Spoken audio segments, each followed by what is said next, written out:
जय जगत गुरु जय भारत। भाई और बहनों, युग परिवर्तन 2028 से पहले महाविनाश का समय बड़ी तेजी से नजदीक आता जा रहा है। हालांकि पूर्ण ब्रह्म परमात्मा सत्य पुरुष भी सतगुरु रूप में धरती पर प्रकट हैं। भले ही आप और हम चंद भाई बहन उनकी शरण में भी हैं, इसके बावजूद भी ऐसा नहीं है कि यदि भक्तों पर कोई संकट आएगा तो परम पूज्य सतगुरु रामपाल जी भगवान, जैसा कि उन्होंने द्वापर युग में श्री कृष्ण जी का रूप बनाकर ब्रजवासियों की गोवर्धन पर्वत उठाकर इंद्र के कहर से रक्षा की थी, आज भी वैसा ही करेंगे? बिल्कुल नहीं। वर्तमान समय भक्ति युग का समय है।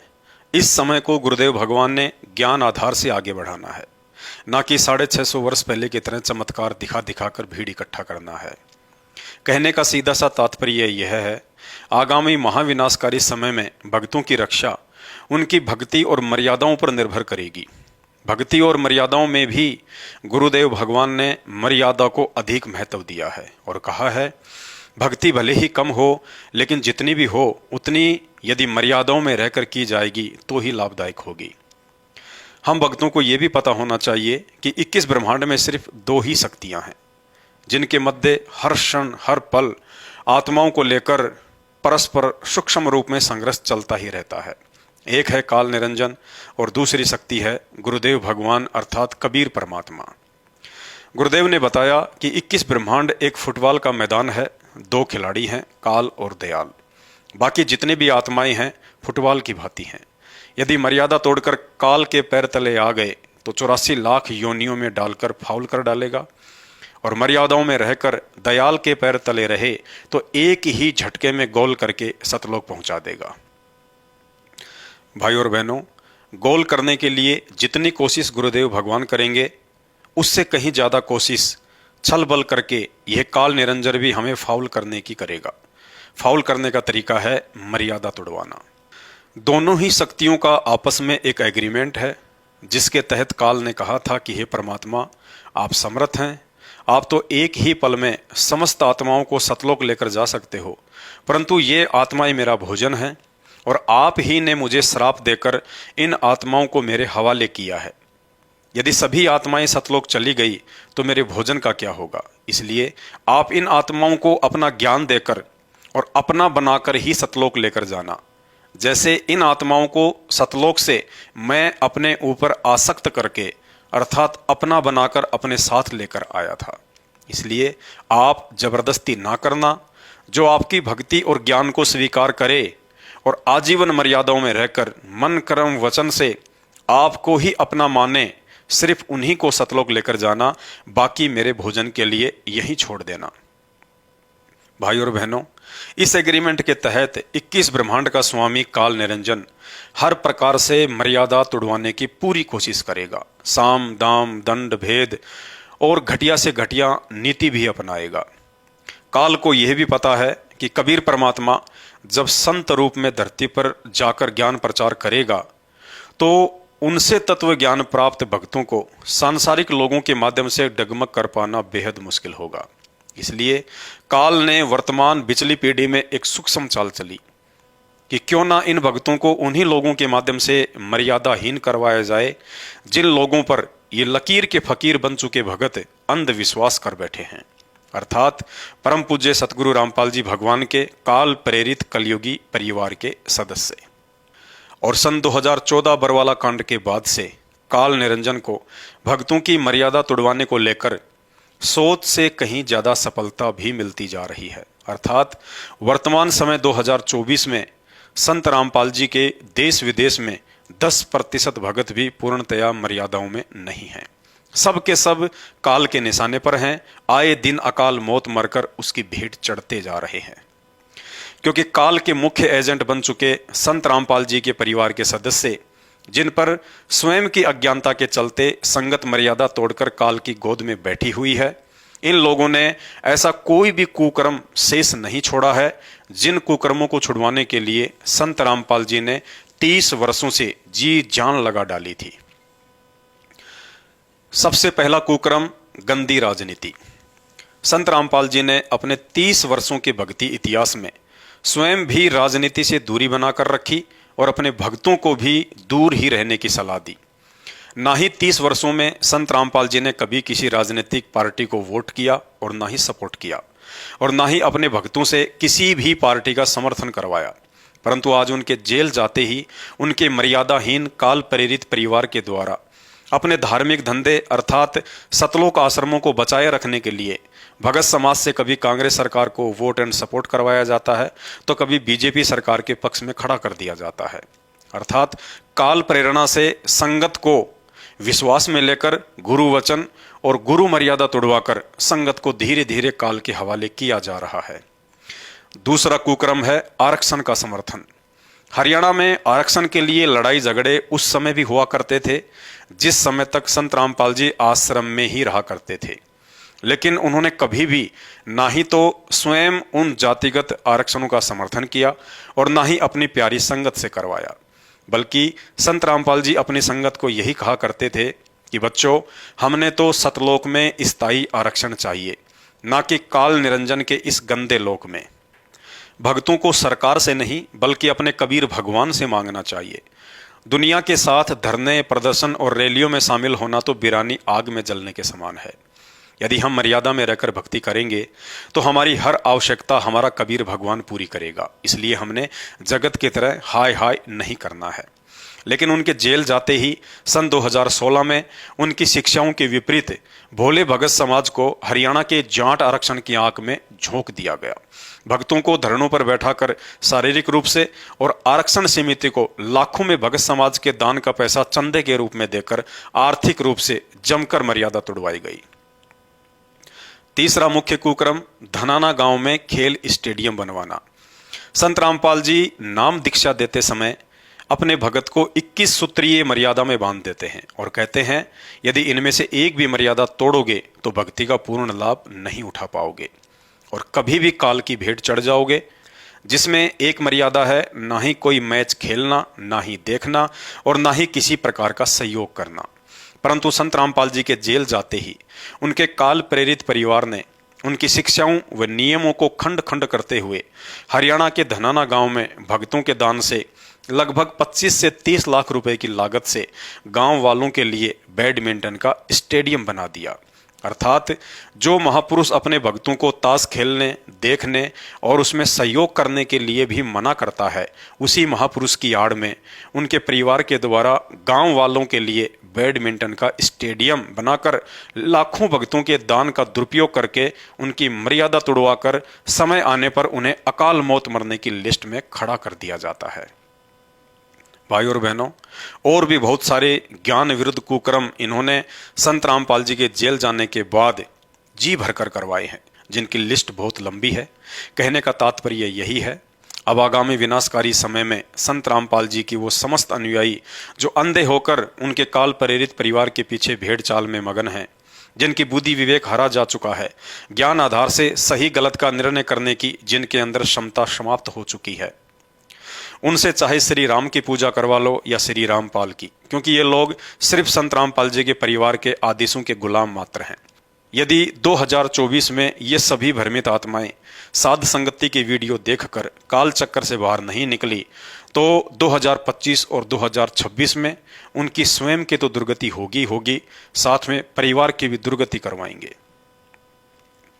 पूर्ण परमेश्वर सतगुरु रामपाल जी भगवान की प्रेरणा से हम साध संगति से जुड़े हुए सत्सेवक एक बार फिर मर्यादित भक्ति से भटक चुकी आत्माओं के लिए भक्ति और मर्यादाओं को लेकर प्रतिदिन एक एक वीडियो बनाकर उन्हें काल के मुख से निकालने का प्रयास करेंगे। तो चलिए आज के वीडियो के माध्यम से विधिवत तरीके से तीनों समय की आरती करने के विषय में जानने का प्रयास करेंगे।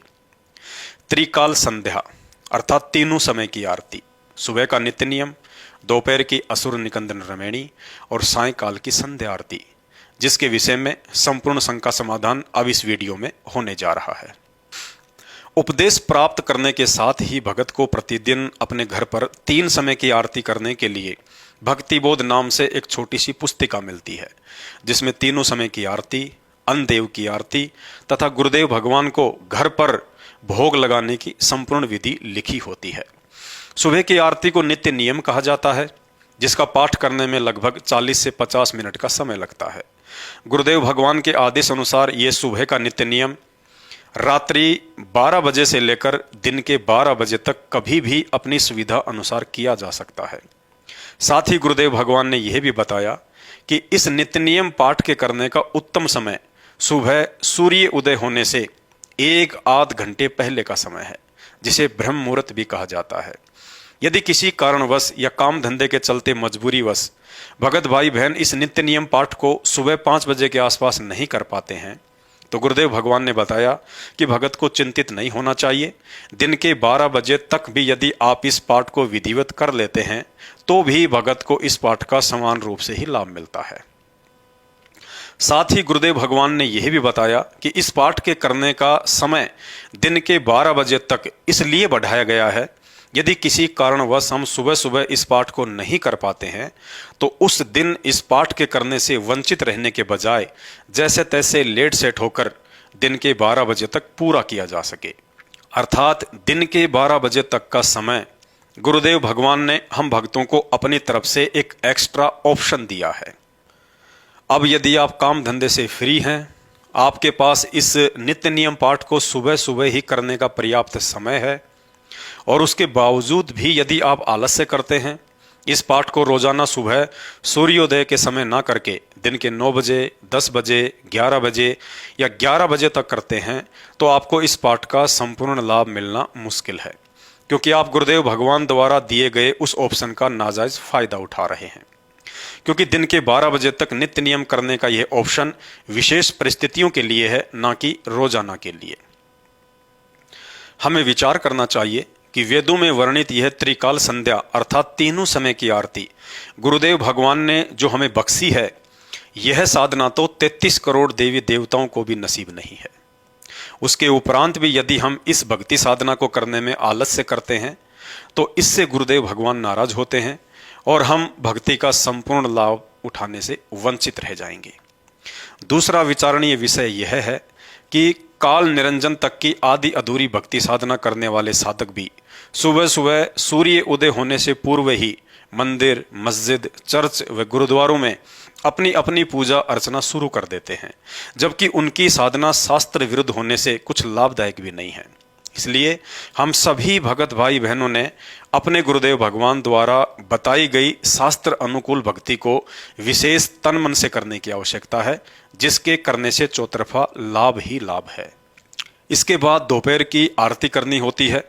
दोपहर की आरती को असुर निकंदन रमणी कहा जाता है। इस पाठ को करने में लगभग 16 से 20 मिनट का समय लगता है। इस पाठ को करने का समय दोपहर के 12 बजे से लेकर रात्रि के 12 बजे तक का रखा है। अर्थात साधक अपनी सुविधा अनुसार दोपहर के 12 बजे से लेकर रात्रि के 12 बजे तक कभी भी ये पाठ कर सकते हैं। परंतु गुरुदेव भगवान ने इस पाठ को करने का उत्तम समय दोपहर के 12 बजे से लेकर दोपहर के 2 बजे तक का ही रखा है। बाकी विशेष परिस्थितियों में गुरुदेव भगवान के आदेश अनुसार आप इसे रात्रि के 12 बजे तक भी कर सकते हैं।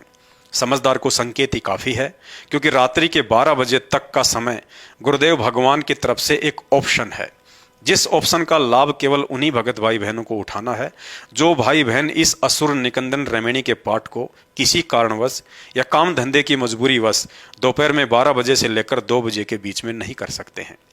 यदि आपके पास पर्याप्त समय है तो ये पाठ दिन के 12 बजे से 2 बजे के बीच में ही संपूर्ण कर लेना लाभदायक है। यदि आप गुरुदेव भगवान द्वारा बख्शीश रात्रि के 12 बजे तक वाले ऑप्शन का नाजायज फायदा उठाते हैं तो कहीं न कहीं आप भक्ति में गफलत कर रहे हैं, जिसका फायदा मर्यादा तोड़वाकर काल कभी भी उठा सकता है। इसके बाद सायंकाल की आरती करनी होती है, जिसे संध्या आरती भी कहा जाता है। इस पाठ को करने में लगभग 35 से 40 मिनट का समय लगता है। इस पाठ को सूर्यास्त अर्थात सूरज छिपने से लेकर रात्रि के 12 बजे तक अपनी सुविधा अनुसार कभी भी कर सकते हैं। परंतु गुरुदेव भगवान ने सायंकाल की आरती के करने का उत्तम समय सूर्यास्त को ही बताया है। अर्थात जैसे ही सूर्य अस्त होता है वही इस पाठ के शुरू करने का उत्तम समय है। संध्या आरती को रात्रि के 12 बजे तक करने का समय गुरुदेव भगवान के द्वारा दिया गया एक ऑप्शन है, जिसका नाजायज फायदा उठाना चाहिए या नहीं आप भाई बहनों को ऊपर वीडियो में बता दिया गया है। गुरुदेव भगवान ने बताया कि तीनों समय की आरतियों को संध्या आरती ही कहा जाता है। संध्या आरती का मतलब होता है दो समय के मिलन के वक्त की जाने वाली आरती। जैसे यदि हम सुबह के नित्य नियम का पाठ सूर्य उदय होने से एक आध घंटा पहले ही शुरू कर देते हैं तो वह समय नित्य नियम का उत्तम समय है, क्योंकि उस वक्त रात्रि का समय समाप्त और सुबह का समय शुरू होता है, अर्थात दो समय का मिलन हो रहा है, जिसे संध्या काल कहा जाता है। इसलिए सुबह के नित्य नियम को भी संध्या आरती ही कहा जाता है। ठीक इसी प्रकार यदि हम दोपहर की आरती असुर निकंदन रमैणी का पाठ दोपहर के 12 बजे से लेकर 2 बजे के बीच में कर लेते हैं तो वह समय असुर निकंदन रमैणी का उत्तम समय है, क्योंकि उस समय सुबह का समय समाप्त और दोपहर का समय शुरू हो जाता है, अर्थात दो समय का मिलन हो रहा है, जिसे संध्या काल कहा जाता है। इसलिए दोपहर की आरती को भी संध्या आरती ही कहा जाता है। ठीक इसी तरह यदि सायकाल की संध्या आरती का पाठ हम सूर्यास्त के आसपास शुरू कर देते हैं तो वह समय संध्या आरती का उत्तम समय होता है, क्योंकि उस वक्त दोपहर का समय समाप्त और रात्रि का समय शुरू हो जाता है, अर्थात दो समय का मिलन हो रहा है, जिसे संध्या काल कहा जाता है। इसलिए सायकाल की आरती को भी संध्या आरती ही कहा जाता है। अब आपके मन में एक छोटी सी शंका उत्पन्न हो सकती है कि यदि कभी कभार किसी मजबूरीवश या कारणवश तीनों समय की आरती या सुबह की आरती या दोपहर की आरती या शाम की आरती, इनमें से कोई एक आरती यदि भगत भाई बहन नहीं कर पाते हैं तो दोष लगेगा या नहीं। भाई और बहनों, गुरुदेव भगवान ने कबीर सागर के सरलार्थ पेज नंबर 593 पर लिखा है कि वैसे तो उपदेशी भगत ने तीनों समय की आरती अपने गुरुदेव भगवान का आदेश समझकर विशेष कसक के साथ नियमित रूप से करते रहना चाहिए। यदि कभी कभार किन्हीं विशेष परिस्थितियों में भूलवश या मजबूरीवश आरती नहीं कर पाते हैं तो ऐसी स्थिति में दोष नहीं लगता है, बशर्ते उस भूल के लिए गुरुदेव भगवान को दंडवत प्रणाम करके तुरंत क्षमा याचना भी करनी चाहिए और कोशिश करें कि आगे से ऐसी भूल ना हो। परंतु आप एक पुराने भगत हैं, आपको सतनाम या सारनाम भी प्राप्त है, आपको तत्व ज्ञान और भक्ति मार्ग अच्छे से समझ में आ चुका है, तो फिर आपको गुरुदेव भगवान का वह वचन भी याद रखना होगा। परंतु आप एक पुराने भगत हैं, आपको सतनाम या सारनाम भी प्राप्त हो चुका है, आपको तत्व ज्ञान और भक्ति मार्ग भी अच्छे से समझ में आ चुका है, तो फिर आपको गुरुदेव भगवान का वह वचन भी याद रखना होगा कि नर संसारी लगन में दुख सह करोड़ा, परमारथ के कारण जितना सहो उतना थोड़ा। अर्थात ज्ञान समझ में आ जाने के बाद एक भगत ने अपनी भक्ति क्रियाओं से अधिक किसी भी सांसारिक कार्य को महत्व नहीं देना है। सबसे पहले परमात्मा का काम, उसके बाद सांसारिक काम।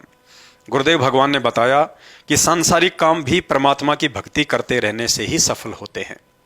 ये हमारी महाभूल है कि हम अपने सामर्थ्य या प्रयासों से किसी बिगड़े हुए कार्य को सुधार सकते हैं।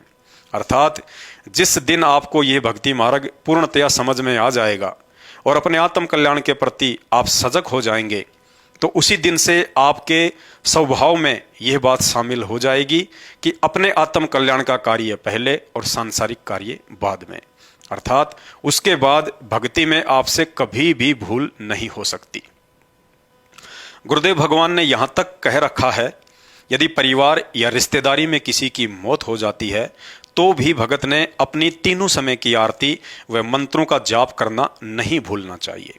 गुरुदेव भगवान कहते हैं, गरीब कच्चा हीरा कृच हो नहीं सह घनमार, ऐसा ये मन हो रहा लेखा ले करतार।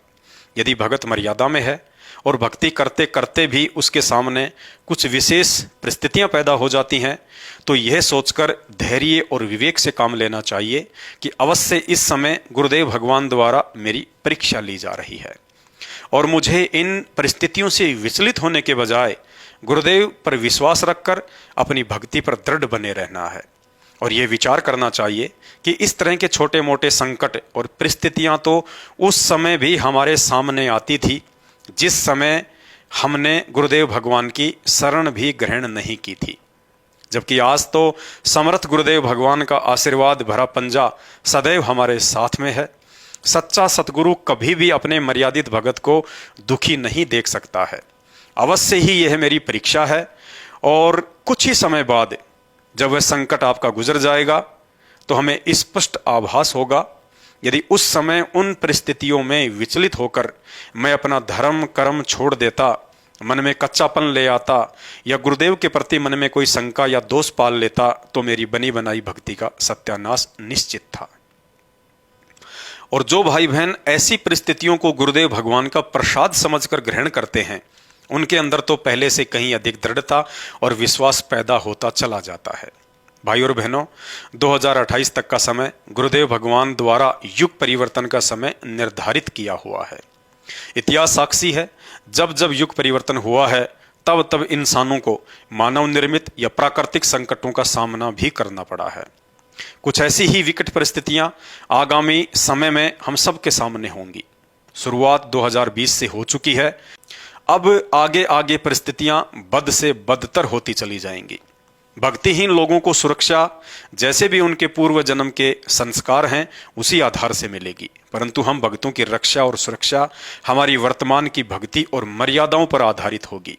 अतः किसी भी सूरत में अपनी मर्यादाओं को टूटने ना दें और गुरुदेव भगवान द्वारा बख्शीश शास्त्र अनुकूल सत भक्ति को नियमित करते रहें। शंका समाधान में आज केवल इतना ही। भक्ति और मर्यादाओं को लेकर अगला वीडियो देखने के लिए हमारे Facebook page Pawan Das is live Manav Dharmi Pawan दास को फॉलो करें। अच्छा लगे तो शेयर करें। बंदी छोड़ सतगुरु रामपाल जी भगवान की जय हो।